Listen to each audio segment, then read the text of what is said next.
गौर नगरपालिका स्थित प्रसिद्ध बाबा बानेश्वरनाथ मन्दिर परिसरमा युवा समाजसेवी देवेन्द्र प्रसाद अधिकारी उर्फ देवी दादाको पहलमा सरसफाई अभियान सम्पन्न भएको छ।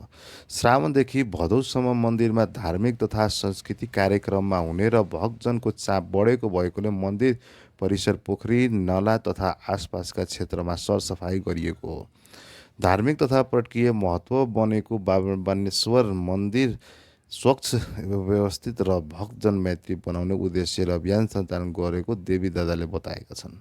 मन्दिरमा रौतहटसँगै छिमेकी देश भारतको बिहारबाट समेत ठुलो सङ्ख्यामा श्रद्धालु दर्शन तथा पूजाका लागि आउने गरेका छन्। धार्मिक स्थलको स्वच्छता र भक्तजनको सहजलाई ध्यान राख्दै अभियानलाई निरन्तर दिने बताएका छन्।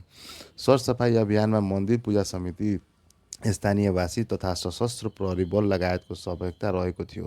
स्थानीयवासीले धार्मिक स्थलको संरक्षण र सामाजिक सेवाका क्षेत्रमा गरेको पहलको प्रशंसा गरेका छन्।